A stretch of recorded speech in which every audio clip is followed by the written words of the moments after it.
explain about the emotional processing. We will not do the exercise. And those among you who have copies of the books, you can do it on your own and apply it for emotional processing and fear processing. Now, in the scanning which we did a while ago, it is based on an understanding of the flow of qi on the meridians.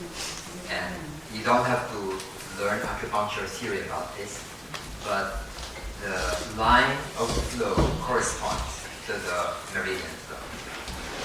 Now, when the same principle is applied to emotions, you'll find that the effect is the same, because what we call anger or fear always have a physical counterpart. When the physical counterpart is not present, then you are not afraid, you're not angry, you're not depressed, no matter what is happening around you.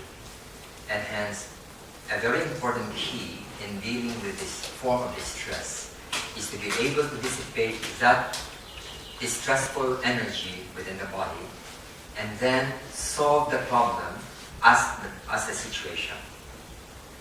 A while ago, Brother Esteban was discussing with me that isn't this symptomatic only, solving the symptom of the problem? Now, I mentioned to him that this level of dealing with the reaction is the first stage before we go to the second one, which is dealing with the issue. For example, suppose I have an issue with my wife or my friend or my coworker, and I'm so angry with him, I don't want to talk with him. So long as I have anger within me, I don't want to talk to him, which means I cannot solve our problem. But if I work out my anger until it goes down to zero, I'll find that I'm ready to talk to him. I'm willing to talk, call him up, set an appointment, and let's talk. But while this energy is bursting within me, I don't want to talk. In fact, I want to hurt him because I'm angry with him. This is the reason why solving problems, people problem, situations, there are two stages. The first stage is deal first with the reaction within. And after dealing with it, it's easier to solve the issue outside. This becomes an obstacle to the effective solution to the situation. There is a module in Self-Transformation Seminar on Effective Relationship. And there are 3 components. The second and the third are genuine listening and assertive communication. But the first one is this one, self-awareness. When the first one is not present, I cannot genuinely listen to you because I'm absorbed with my issue against you. Half of my mind is thinking about my anger, the reason why I'm angry with you. I cannot also be effective in communication because whatever I say tends to want to attack because of anger. When I'm aware of the anger already, or hurt, or whatever other emotions, then that factor disappears. Then I can truly listen to you without thinking about my own defense. And I can talk to you without any kind of aggressiveness. This is the reason why this first stage is important in dealing with external issues, whether people or situation. Now, emotional processing refers to the 7 indicators, which I mentioned earlier, starting from hurt, anger, fear, resentment, depression, aversion, guilt. When we have those, we will have a corresponding reaction. So, how do we deal with them? The first thing is the things that have happened in the past.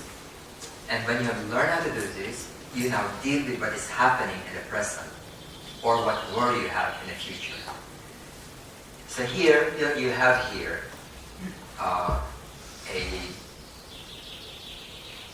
an explanation, a guideline on how to do this. the emotional processing starts with number 3. Why is this there? It's because it's better for you to be calm first, scan yourself until you're more or less relaxed, and then trigger the push button. The number 3 is deliberately triggering the push buttons that you may still have. And if you don't have it anymore, nothing will happen, meaning you will not have any reaction. It means that probably you have gone over it and it's not a problem to you anymore. But if it's still an issue with you, thinking about the person or the memory will trigger off a push button reaction. You'll feel it on your head, chest, shoulder, or stomach, or arms. And when you feel it, that's when you do the processing. After you think of the person, let's say Mr. A, you're so angry with him because he humiliated you 5 years ago. And when you think of him, your blood is boiling, you feel like crying, you're really angry. Breathe in and feel this sensation in the body. And while you're doing this, forget Mr. A for now. Because later you'll go back to him, but for now, be aware of the body. Breathe in and feel whatever sensation comes up, and breathe out and feel your arms and legs. If you do this, say for 3, 5, or 10 minutes, you will notice that this physical anger reaction will go down and down and down until it disappears. And when it's 0 already, think again of Mr. A. And you will notice that if the first time you think of Mr. A, your anger, tension goes up to number 7. On the second time when you do it, it may go to number 4, not 7 anymore. Why is this like that? It's because the push button energy has a limited quantity. If it is 100 units, for example, of energy congested, and you did it for the first time, you may allow 30% or 50% to flow, but you still have 50% left. Then you do it again, trigger it again, then a part of the 50% will emerge, and then you process again, and then maybe 30% again disappears. Do it again, think of Mr. A again, until if it goes down to 0, meaning all your push button energies have been allowed to flow and dissipate, then no matter how you think of Mr. A, you will not have a reaction anymore. It doesn't change your memory. You don't forget Mr. A and what he did. Memories alone cannot trigger unhappiness. It will not. Because many of you have memories of unhappy circumstances, but you're not unhappy when you think about them. It's because you don't have push buttons. But the moment you have push buttons, that's the one that makes you unhappy, upset, distressed. So when you have already exhausted by repeated processing, then you can think of Mr. A no more. Then you are now ready to talk with Mr. A without anger. And you can calmly explain and listen to him. Then the resolution of that relationship issue will become much more effective than when you talk to him with anger. So this is the method. And usually when it's being done, you do it with your eyes closed. I'll not start it now because if you start it, you'll have to finish it. And it will take maybe 40 minutes to 1 hour to finish it, so that you won't go home still have hanging push buttons on the surface.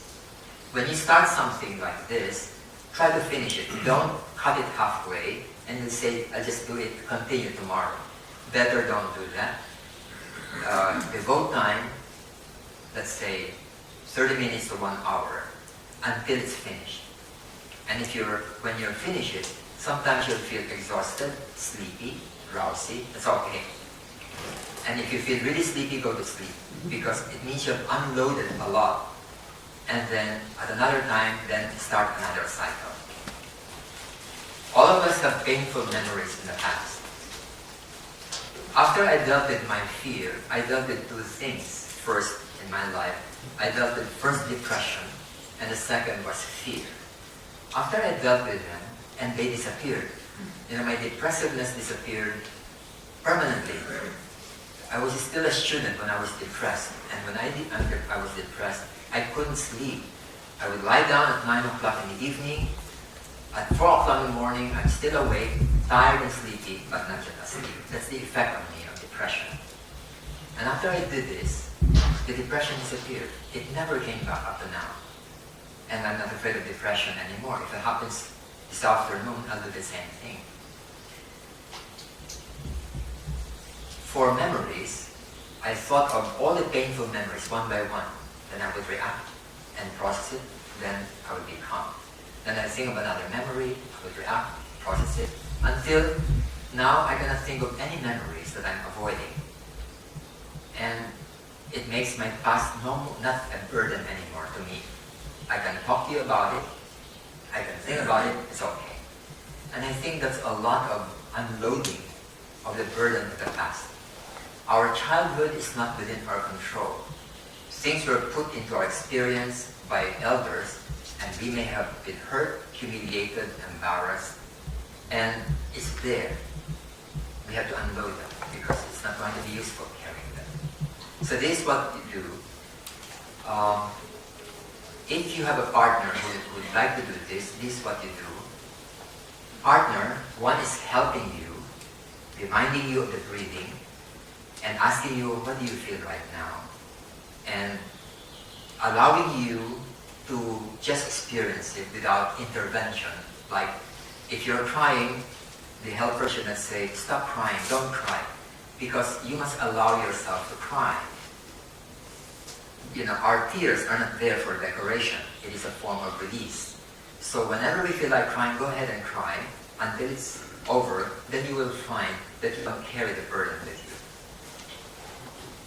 Now, so this is the processing of memories I mentioned to you. You can do this for fear, for trauma, for memories. Now for fear, there is something which I'll just mention to you. Whenever you're processing fear, start with a distant object. If you're afraid of snake, don't think of the snake near you. Think of the snake outside in the garden, very far. If you have a reaction to the thought of the snake in the garden, then process it.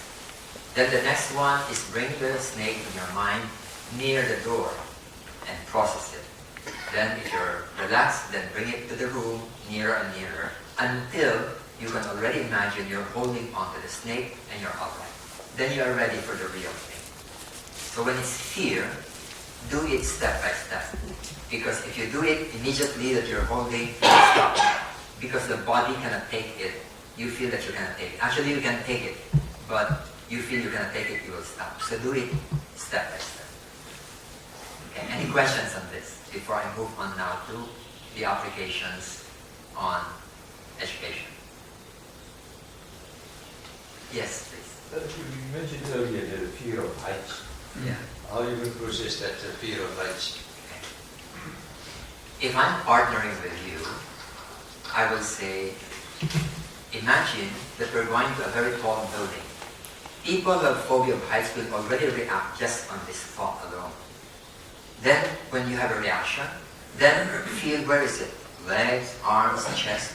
Then do the processing. Forget the building. Just do the processing until it's gone. Then I'm going to ask you, imagine that we are now going to that building. We are traveling towards it, but we are not yet there. If you have a reaction, forget the traveling, then process it again. Then imagine that you are now on the ground floor of that building. You are not yet on the top floor, yet the ground floor, knowing that you are going to go up. If you have a reaction, process it again until it's gone. Then imagine that you are going up the elevator up to the 50th floor. And then when you're on the top, you're not yet on the side of the building, see whether you have a reaction, process it again. Then in your mind, imagine you're walking towards the edge of the top of the building, the, what do you call that? The rooftop or roof deck, where there's no roof and there's just a wall this high. You're walking towards it. If you have a reaction, imagine you stop. You stop and then process it again.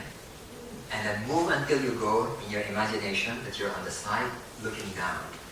If you're reacting, process it again. Until you imagine you're looking down 50 floors below, you're looking far, no more reaction, then go to a real building.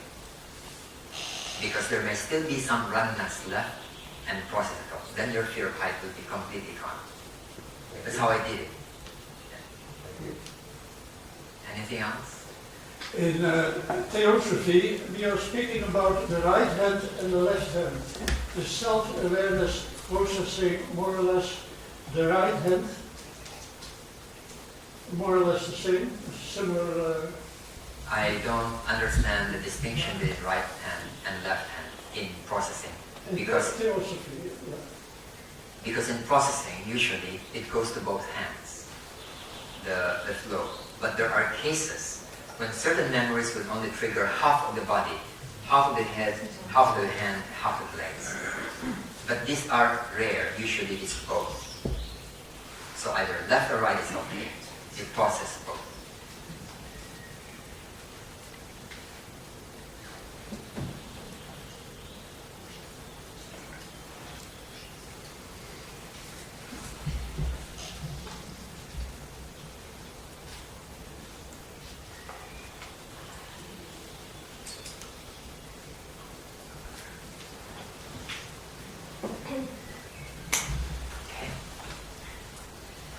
The self-transformation process is applicable to so many things.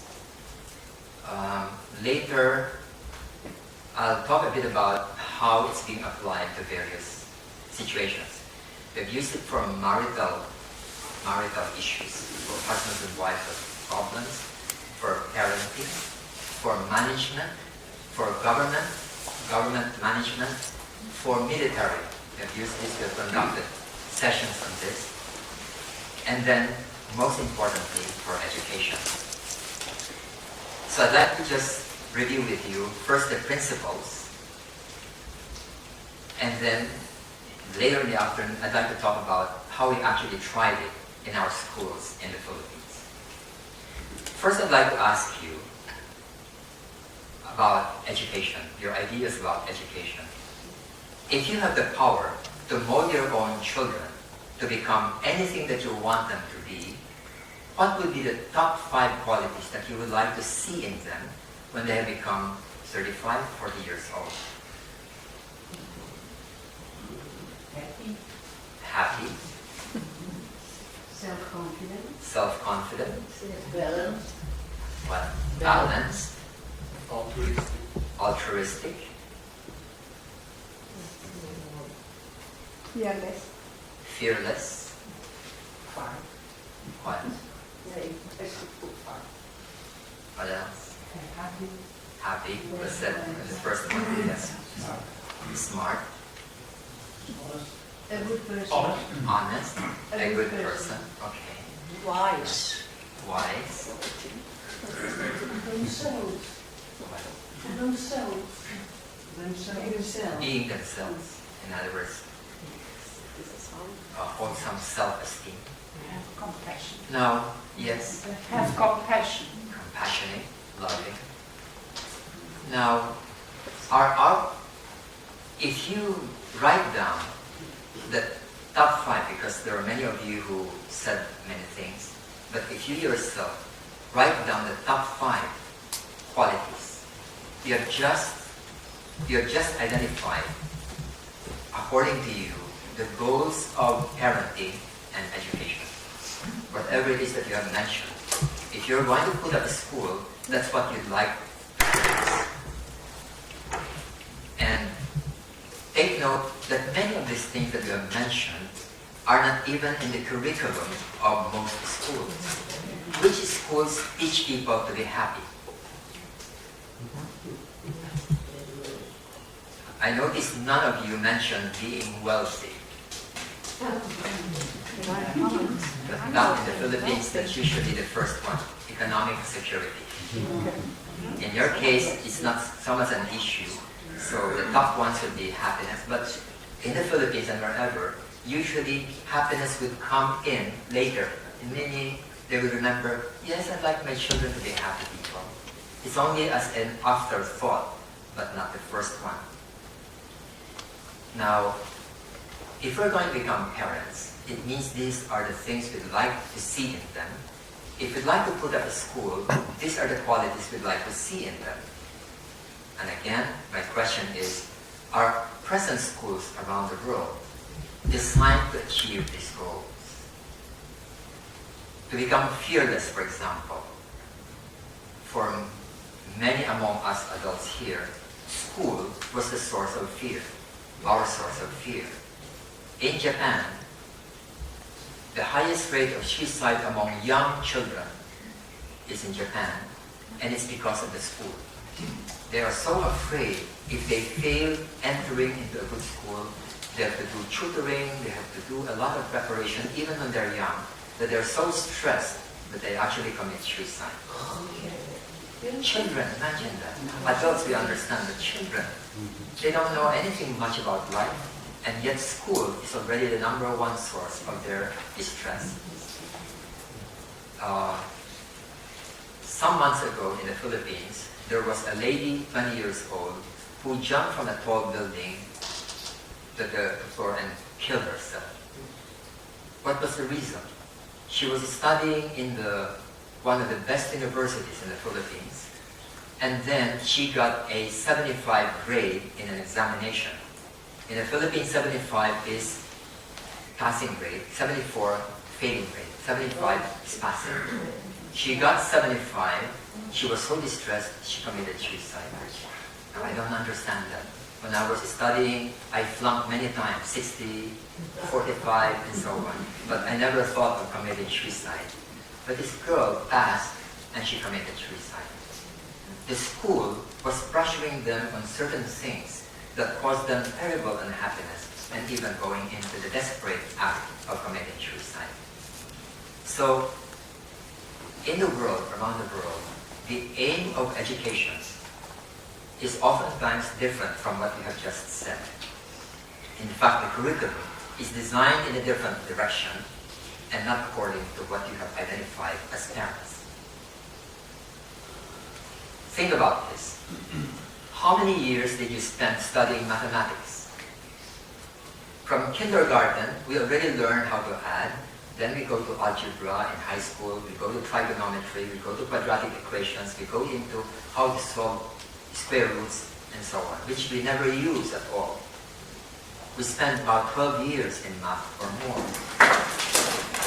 How come we are not spending even half a year on how to become a happier person? Just half a year. And yet we're willing to spend 12 years on things we don't need. How many of you, aside from engineers, have ever used trigonometry, sine and cosine, tangent and cotangent? How many of you have used quadratic equation in your life?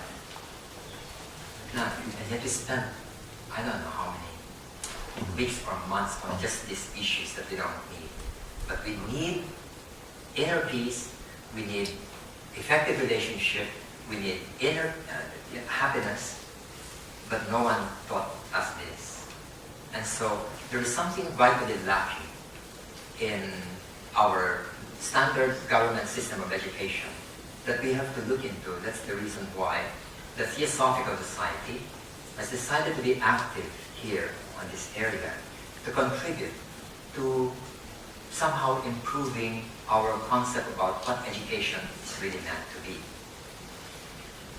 Now, I just would like to go through with you some statistics regarding the state of the world in various facets. For example, here is the suicide rate around the world. And number 10, South Korea, is one of the more advanced nations, economic nations in the world. South Korea. In Asia, it is Japan, Korea, Singapore. So they're quite advanced. And yet, it's number 10 out of 183 in the suicide rate of the world. These are per 100,000 people. Then Poland, Russia, Belgium, Japan is number 26. So it's not about economic development. People are still unhappy about things. The World Health Organization in 2018 said that depression is one of the leading causes of disability. There are 300 million people who are diagnosed as depressive, And depression is the cause, one of the primary causes of suicide. So, is it possible to teach children how to deal with life such that they will not be subject to depression? Then crime. Here are in terms of continent. There are statistics in the United Nations about this. And the highest rate are in the Americas. It includes North America and South America and Africa. The world average is 6.2. The rate is 6.2. And Europe is below. Europe, Oceania, and Asia is below the average. The Americas and Africa are above the average. So in the Americas, many of these are very advanced countries. So how does education propose to make this world a more harmonious, peaceful, and happy place? I made a research about the objectives of the departments or ministries of education in some countries in the world. I'll share with you a few things. Here is the United States. This is the mission of the Department of Education. If you open their website, this will appear almost in every page. It says, our mission is to promote student achievement and preparation for global competitiveness by fostering educational excellence and ensuring equal access. Global competitiveness is economic. Nowhere in this mission do they speak about inner peace, happiness, or even spirituality. Never mind for the moment spirituality, but happiness should be important. But it's not there. Here's for UK. The priorities. Will develop world-class education with the following principles. Ensure academic standards that match and keep pace with key comparator nations.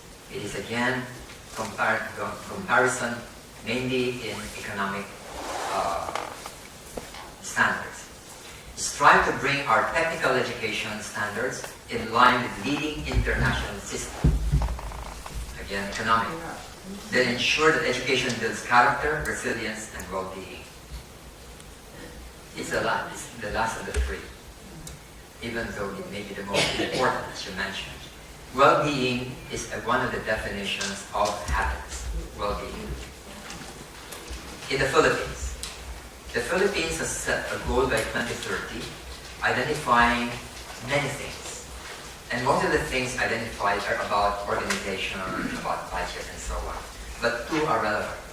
The first one is that by 2030, they would like to substantially increase the number of youth and adults who have relevant skills, including technical and vocational skills for employment, decent jobs, and entrepreneurship. Again, money. It's about jobs, security. And then, by 2030, all learners will acquire knowledge and skills needed to promote sustainable development, including, among other things, sustainable development, lifestyles, human rights, gender equality, promotion of culture, peace and nonviolence, global citizenship, appreciation of cultural diversity, so that these are just including. The main ones is economic, then just include the other things like peace and citizenship. There is New Zealand.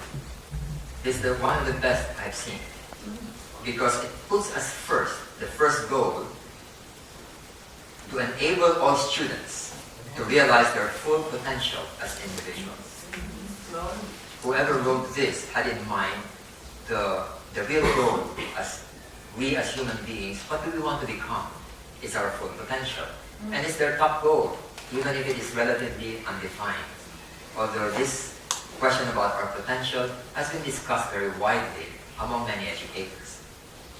And the third goal is about economic competitiveness and so on. But I noted that the first goal is not economic. Netherlands. Look it up. The mission, the goal of the Netherlands Minister of Education is to ensure a knowledgeable, skilled, and cultured country. The ministry has the following objectives: to ensure that everyone gets a good education, that's universal education, to ensure that everyone is prepared for personal independence and responsibility, to ensure that everyone has the opportunity to experience and enjoy culture, and to ensure that teachers, artists, and scientists are able to carry out their work. when I read this, I was wondering why only teachers, artists, and Yeah, it's scientists. not good. I didn't understand it. How about biologists and other people? And the issue about human happiness is not even implied in any of these. Usually around the world, these are the goals, because sustainable development is about reaching certain standards which are often measured by economic progress, murder rate, health state, and so on. Things that are societal but hardly individual. Now, having discussed this and asked you about our priorities in education, we will find that there are actually two facets of the goals of education. One is a personal one, and the other one is an external, involving skills. You want to study computer, you become very good in computer. That's a technical skill, the second one. But the personal qualities, I believe, is far more important than the skills that we acquire. We can learn anything, even at the age of 40 or 50 or 60. We can learn almost anything. But the personal qualities, after they have already frozen and become hard, is almost unchangeable. And it is this, I believe, that education must focus on, because when once it is fixed, then the destiny of that person will be determined by that. The personal qualities, inner peace, kindness, compassion, selflessness, these are more powerful factors of success, fulfillment, and happiness than skills. I notice that when I interview people, whether in our school or in our business, we always look for the character of the person.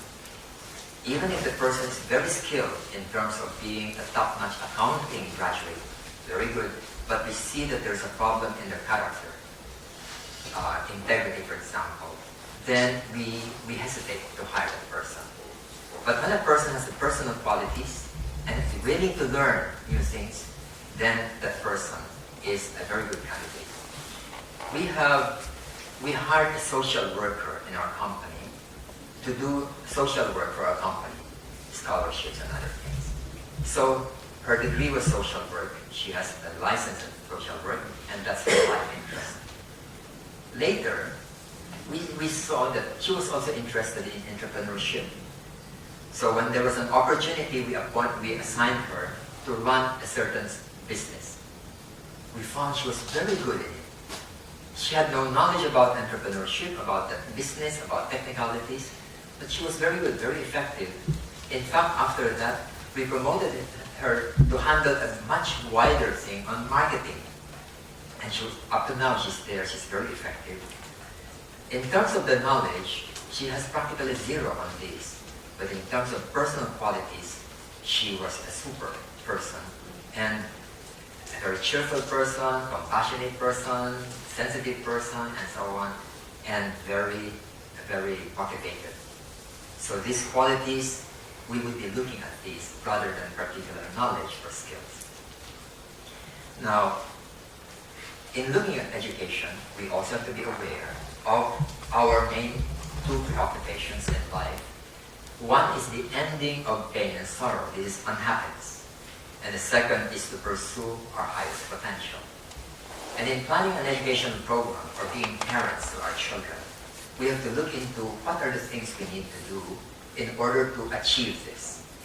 And this is where things like theosophical knowledge comes in very, very helpful, because we can specifically attend to these things, zero in, rather than be very vague in general.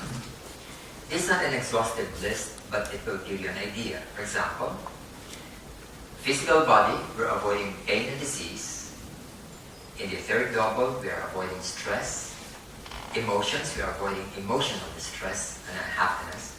The lower mind, it is the mental indiscipline, lack of effectiveness in thinking about things through.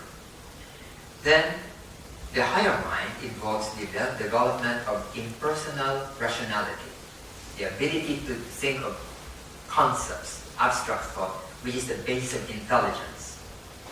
Then, higher than that is mystical consciousness, where we develop wisdom, intuition, mysticism, and spirituality. And finally, in the transcendent consciousness, we develop the capacity for oneness. So here we have in captured outline what the things that are significant to human life. Most people are not interested in this higher level. So at least on this level, we have to train them to become that. The capacity to become a peaceful person, happy person, loving person, and effective person. And we have mentioned that these are symbolized by the two triangles. So the goals of parenting and education involves certain things. Number one, we must not put into our lower triangle anything which is going to harm the future life of our children or our students. Do not put in fear, because fear will prevent them from being able to do things in the future. Do not develop in them the habit of anger, because they're going to be in trouble in their relationship, husband and wife, as a parent, and they may even go to jail because of this tendency to react in anger. So, children should not be brought up with conditionings that will create psychological disabilities. It is a form of disability. Phobias, repression, anger, depressiveness, fear of criticism, comparative, and nature that is comparing. I have no car, my neighbor just bought a new car. Yesterday I was a happy person, now I'm not happy anymore because my neighbor has a new car. So I bought a car, now I'm okay because both of us have cars. Then next month he bought another car. I have a problem because now he's better than me. Comparison is one of the worst causes of unhappiness. And this comparative nature is inculcated in children when they are young by for example, giving honors, competitions, contests. These are the ones that engender this feeling that I should be better than another. But this is illusory. It is something which doesn't make sense. No one can really be compared to another person. We are never the same. There will always be people who are far more advanced than I am. And it would be foolish for me to compare myself to Einstein, for example. I'm just knocking my head on the wall. But there are also millions of people who are less able than I am. To try to compare myself with them, I'll become vain and proud unnecessarily. So, no need for comparison, even if you use benchmarks. But what is our goal? To become the best of what we can be. That's really the goal in life. It is excellence rather than competition. And it is for this reason that we don't have competition in our schools. We allow them to join competition outside if they want to, but not in the school. In the school, they do whatever they can, and then they try to train them the best way that we know. And if they want to try their luck in a basketball game outside or in a speech competition, go ahead. But after going through such a culture, they are not afraid of losing. They are not proud of winning. They just do it for the fun of it. And I've seen them going, joining, and after that, they say, we did not win. But they are laughing. They are not angry, they are not bitter, they are not disappointed, they are not depressed. And I feel that the culture has done a service for them. When they go to a company, because we have graduates who are graduates already and they work, they're not afraid anymore of the rat race. They will do things because they feel it's worth doing. And when the culture of the company is already toxic, they will leave. But if it's not, they will stay without being afraid that other people seem to be better than they are. They are cooperative in nature. So we don't have valedictorians in our schools. We don't have first honor, we don't have gold medals. They just do their best. What we do is that whenever there is a speech contest, in one school we have about 750 students. Whenever there's a speech contest, everybody goes to the stage one by one. From kindergarten with Twinkle Twinkle Little Star to a college student who will deliver a very long speech. All of them will go there. No winner, no loser. And after they've done this, they feel very good about themselves. They feel self-confidence. And that program is not just for 3 hours. It takes us 3 days to finish the program. Morning, afternoon, morning. And I have to sit through the 3 days because I'm supposed to be there. They want me to be there. The teachers can be there only in the morning, another set of teachers in the afternoon, but I have to sit through the 3 days. But I see the difference that it makes in their lives, that they're appreciated for the best that they can do. Sometimes they forget what they're going to say, and they would get the piece of paper and read it, and they don't feel embarrassed. They're not expecting to be perfect in their memory. So what's the difference? If the President of the United States would read his speech, so why not the child? Okay. These standards about having to be perfect in not forgetting, these are things that are counterproductive. So we must avoid putting in there things that will make them afraid, become comparative, angry, and so on and so forth.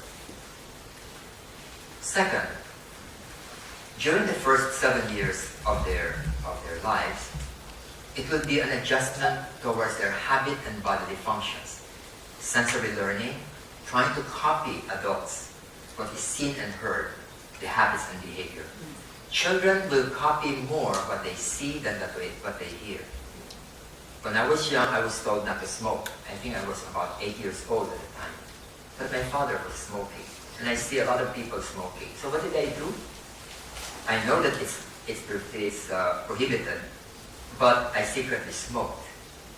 And there was a time that I smoked 2 sticks a day, 8 years old. Because nobody explained to me the harm of cigarette smoking. I just copied what I thought was an adult thing. I had no money, so I had to ask somebody for the cigarette. And there came a point when nobody was giving me, and I have no cigarette. I wanted still to smoke. So what I did, you know what is mosquito coil? You have it here in Europe? Mosquito coil. In India, there are. These are toxic, poisonous chemicals, which is like an incense, but the fumes are toxic to kill mosquitoes. And we have it in the Philippines because we have a lot of mosquitoes in the Philippines. So what I did was to light such a coil, which will keep on burning, and I cut off the burning part and wrapped a piece of paper around it and started sipping it, puffing it. I did not know that a coil is different from a cigarette. The cigarette has a lot of holes you can inhale. But a mosquito coil is solid. You cannot inhale through it. So I kept on sipping and inhaling until I inhaled the whole thing. I mean, it's good that I did not swallow it. Because if I did, I'll not be here anymore. I would have died because that's poison. That's how stupid I was, just copying adults, even though I was told not to do it. Young children copy us, and therefore we tell our teachers that it's not what you teach them, mathematics or history or science, that will really affect the children in a major way. It's how you are, how you talk, how you deal with problems, with conflicts, with people who don't do assignments. How do you deal with it? They will copy you. In other words, what you are as an individual. So, teacher as a model becomes a very important factor. It's not what we say, but what we show. Then, children and young people should be exposed to an environment of wholesomeness and appreciation that will develop positiveness, cheerfulness, optimism, self-acceptance, happiness, and so on. Many of our students come from very poor families. Their parents who are drunkards, quarreling, beating each other. And that's how they grow, with anger, bitterness, and fear. So, in a school, we have to counterbalance that. Then they begin to realize that there's another kind of world after all, not the world that they are growing up in. And later, when they are sufficiently influenced by the school, then they influence their parents. And we've seen many examples of these, that the parents change because their children change. And their children will begin to tell them how it affects them when they quarrel. And the parents become more careful about quarreling. Then, young people should develop impersonal qualities, now on the upper triangle. Impersonal rationality, rationality is non-personal at all.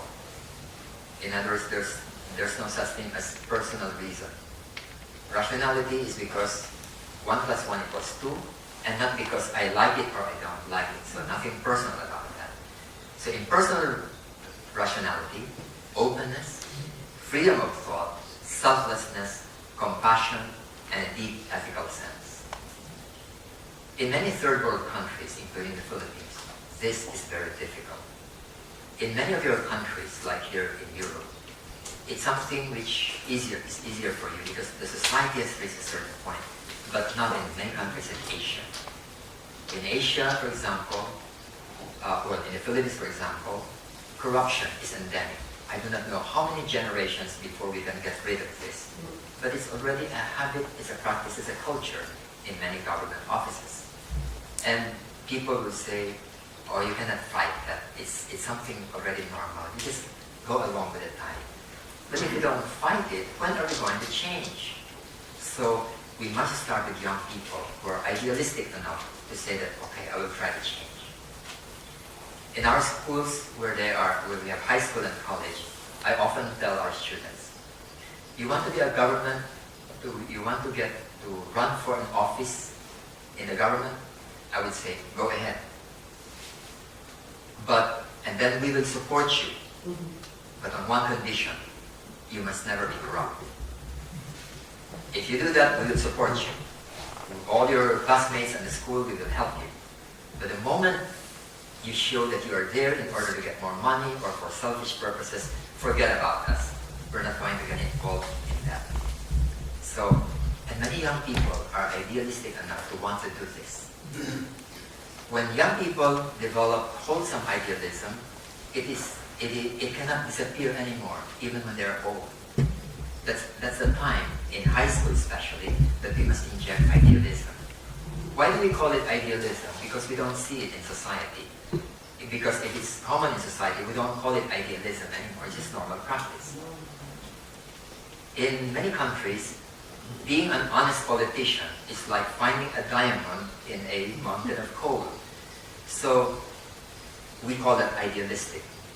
And yet, unless we do that, where are we going to as a country? When one of our brothers during lunch was telling us about his country, that the problem they're encountering is again because of corruption. And that involves people. And we can start with young people. Then, young people should develop mastery over their habits and personality by one's higher faculties. Mastery of the higher towards the lower. This is something trainable. Teach them that when they have decided on something, come rain, comes sunshine, do it. Even if it's difficult, do it. Because you have set a goal. An exercise, for example, is that you stand on a chair. It's an exercise by a group, a school of thought that I read. You decide that for 20 minutes you're going to stand on a chair. Why? Nothing. It's just because you decide to stand on a chair. And during this 20 minutes you'll find, what am I doing here? It's a ridiculous thing, standing here for nothing. Never mind, because you decided to do it. This is a practice of will over the body. You decide on something, the body complains, you still do it. Until the body becomes like a slave to the higher will. Then self-mastery becomes possible. Many people are slaves of their body, emotions, and lower mind. He wants to exercise, but the body feels lazy. He doesn't want to eat beef and pork anymore, but he still eats because it's something that the tongue wants. So it's the lower part which is managing the higher. There are certain good qualities which I think would be best to focus on. One of them is self-esteem. When I work with both adults and young people, I find that the absence of this quality has great damage on the individual. Self-esteem means that one is okay as he or she is. He may not be the best, but whatever he is, that's what it is. It's okay. I may not have legs. I may be blind. But can I take myself as I am? many people cannot do it. There are many beautiful, handsome and beautiful girls, handsome boys and beautiful girls, who are very conscious of their face. Whenever they have a little pimple, it's already a depressing thing for them. And yet they're very handsome or beautiful. It's because their self-esteem is dependent on what other people say. So they're very conscious about this. In Korea, there is a fad now of plastic surgery on the face. I was surprised because they spend huge amount of money to change their eyelashes, their and so on. Why can't they accept their face as it is? It's okay, because we're not measured by those things. So, self-esteem is the ability to be oneself, that one is okay as he is. You can improve tomorrow and next month, but right now as we are, it's okay. It is developed in an environment of appreciation and acceptance by others. That's why we don't have ranking or comparison. And there's no fear of making mistakes, because we are imperfect, so we make mistakes. When the school punishes a student for making mistakes, then the person develops non-acceptance of oneself. And such a person will not be afraid of receiving constructive feedback. Feedback is one of the fastest way of growing and learning. And yet when one is afraid, nobody's going to talk to us about ourselves. Then connected with this is self-confidence. They're different. Self-esteem means that I'm okay as I am. Self-confidence is a different drive that when you try to do something, you feel confident that it's something that you can do. There is an inner motivation. And when there is comparison, this feeling of self-confidence begins to erode. Competition, ranking, valedictorian, salutatorian, so on. It begins to erode. Then another is the capacity for cheerfulness and happiness. This capacity is something which is nurtured when young. Genetically, some of us are cheerful, others are not, genetically. But just because we are genetically born like that doesn't mean that we can change it. We can. A psychologist have found, based on studies with twins who are separated and who are discovered later that they are twins, they found that their cheerfulness or non-cheerfulness is the same wherever they are brought up. Meaning, genetically they have the same tendency. They have the same tendency to be cheerful or not. But the same psychologist in the University of California says that it can be changed no matter what the statistics are. So whenever children are appreciated, recognized, then they begin to feel positive, cheerful, appreciated, and there is a minimum of insecurity. One of the things that children, the cause of unhappiness is when children become insecure psychologically or physically. Now, this can be nurtured in a certain atmosphere, in a certain culture. I'll share with you an experiment made by IKEA. IKEA is one of the biggest furniture makers in the world. We have IKEA in the Philippines. I think it's from Sweden, isn't it? IKEA. They made an experiment in an international school where they did this. They brought two big plants in a school, encased in glass so that nobody touches them. But the students were asked that every day when they go there, they pass by these two plants, bully this plant, say negative things, scold it, shout at it, criticize it. But the other one, praise it, compliment it, say nice things, loving words, loving things. And they did it for 1 month, for 30 days. So here is come by each day and see what happens. So the students were very eager to do this experiment and they kept on doing this. What do you think happened after 30 days? These two plants were treated the same way in terms of watering, sunshine, they're put out, they're taken care of. The only difference is what the students will tell them every day. What do you think happened? Nothing happened. After 30 days, this is the result. The one being complimented is the plant. And this is the one that was being criticized, bullied, attacked. And outside of the glass case, this is what happened. Now, I think intuitively we know that this is true. If this is true for plants, it's true for children and true for adults. If a person keeps on receiving criticism, the person will tend to become defensive and hostile towards other people. And they will begin to think lowly about themselves. But if they're brought up in a family or school where every day their hands are being shaken, how are you, good morning, oh you did this, that's very nice, sincere but small daily appreciation, then more than what this plant is showing, psychologically something is happening to them. And this must be culture-wide, not just one class, but the entire school. And it has a tremendous effect on the children.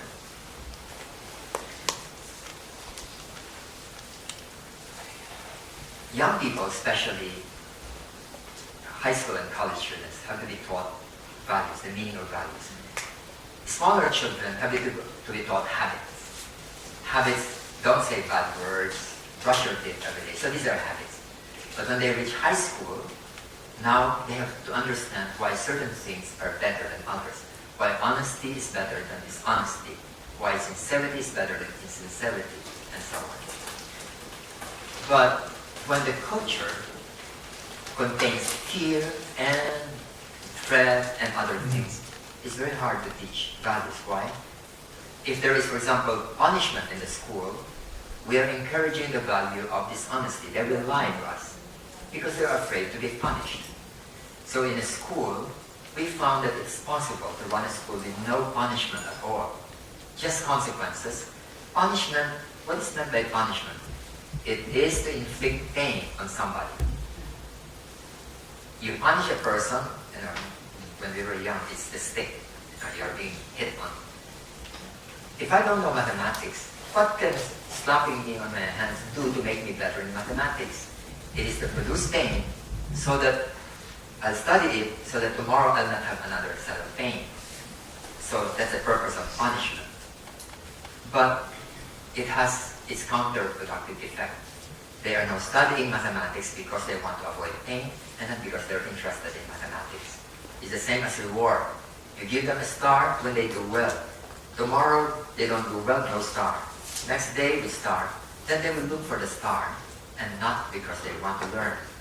So reward and punishment can have adverse effect on children. So when the lower triangle is nurtured in a wholesome way, then it's easier to teach values. Love, honesty, integrity, and so on. After the students are exposed to a loving atmosphere in the school, for grade 11 we give them an assignment.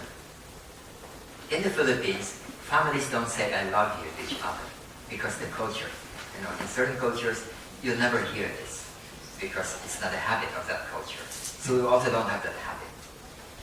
But by grade 11, we now ask them to do a project, an assignment, that when they go home, they're going to tell their parents, I love you, in their own language or in English, and to video this.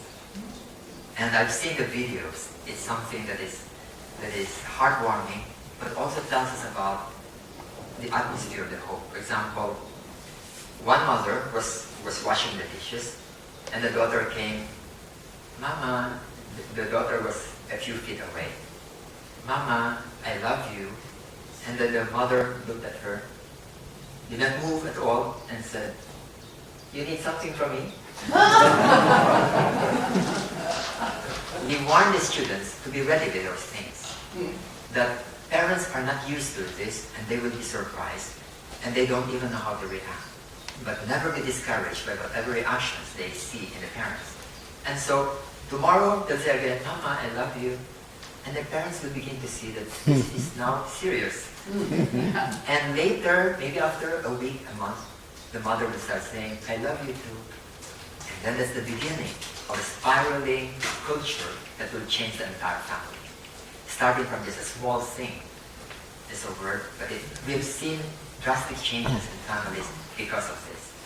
And it starts because they saw it possible in the school, because they're being told by teachers that, I love you and so on. Then they find that it's not corny, because many parents think it's corny. You know what is corny? Yeah. Corny is what? It's what's corny? Kind of bullying. What that kind of? Kind of bullying. Not really. When if I tell you that I love you, you say, you're being old-fashioned or whatever.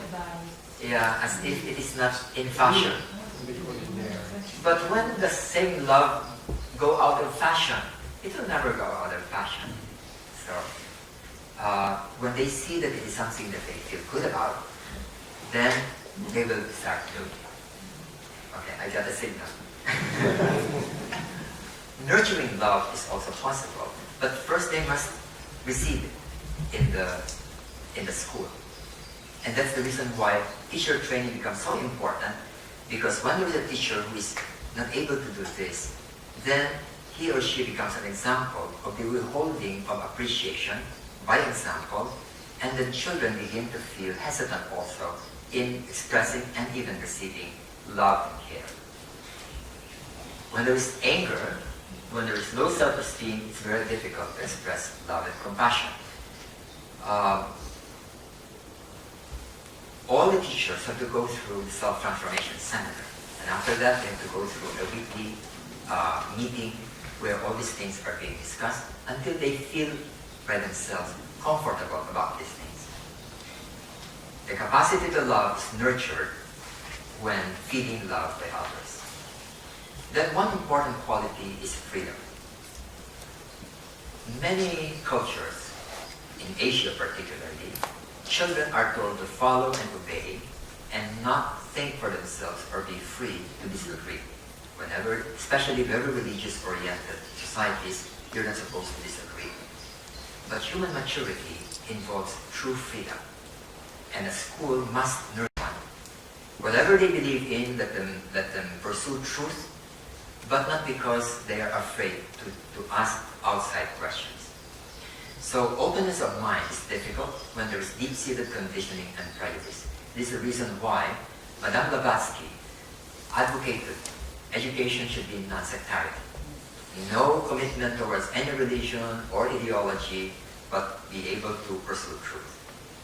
And then the irrational, the higher mind should be developed. So we have added, in addition to government requirements, we have added philosophy, comparative religion, theosophy, and the perennial philosophy in the curriculum, so that their higher mental level would be nurtured. At the beginning, when they study these things, they'll say, I'm having headache. And I warn them that in the first few months or weeks, you will have headache, pressure on the head, because there's a part of your brain which has not been trained here. But after that, it will pass away. When I first read The Secret Doctrine, I really had pressure on my head. I tried reading it 5 or 6 times. I always feel pressure. But later afterwards, after I studied it with a group, then I began to understand, no more, I can read The Secret Doctrine without pressure on my head. So it's a real hurdle to overcome. Then when it comes to skills, there are 2 kinds of skills.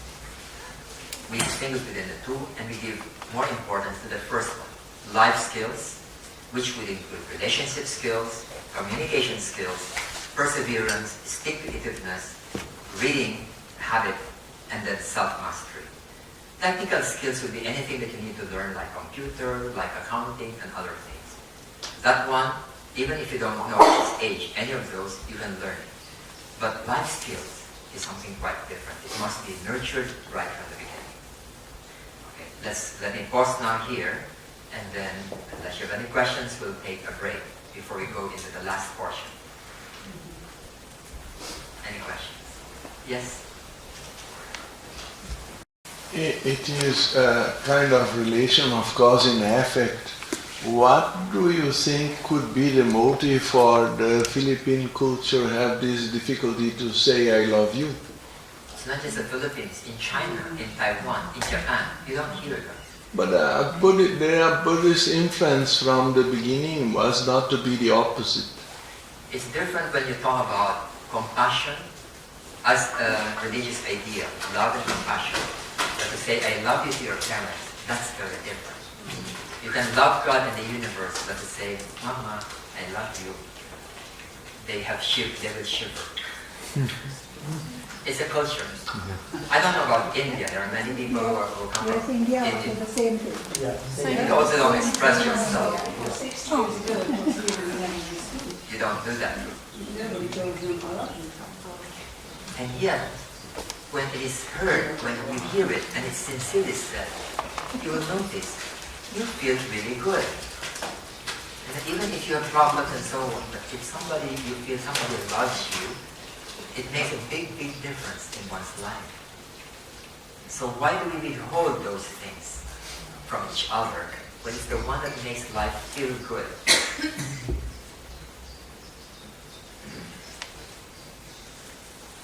Could you now or later tell us a little bit about how you initiated this in the Philippines, what you have done? Are there special schools or how does it work?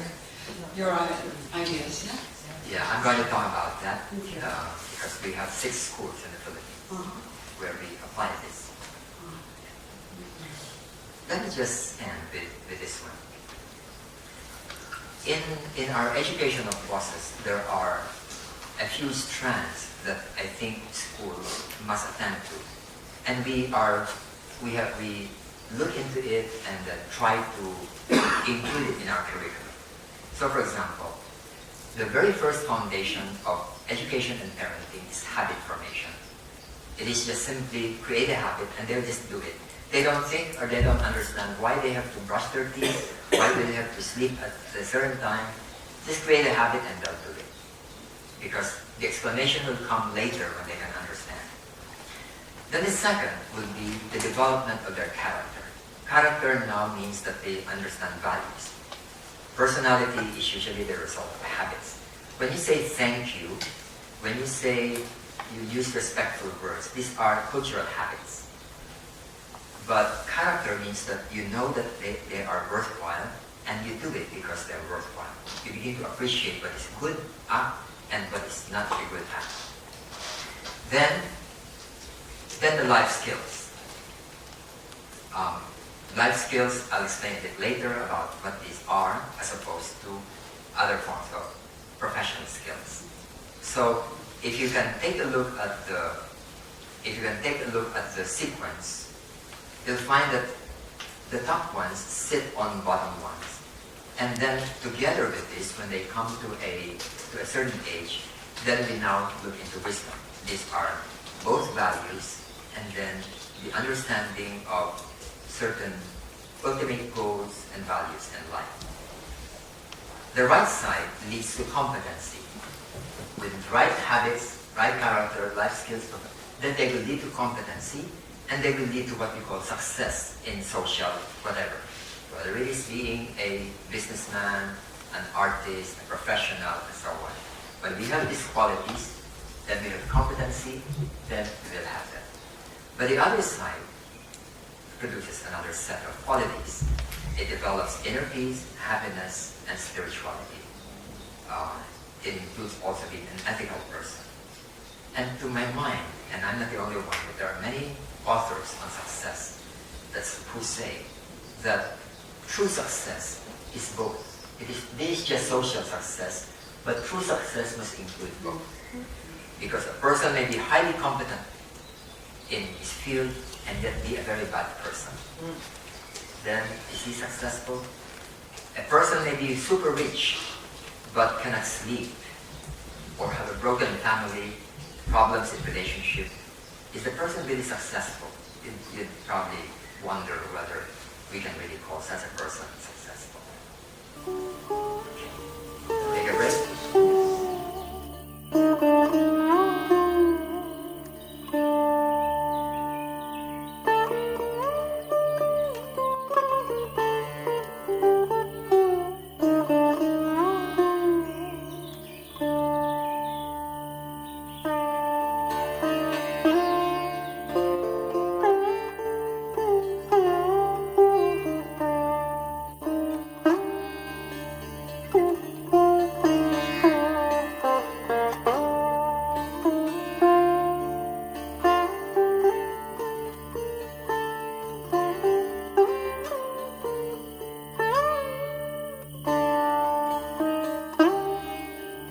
Bye.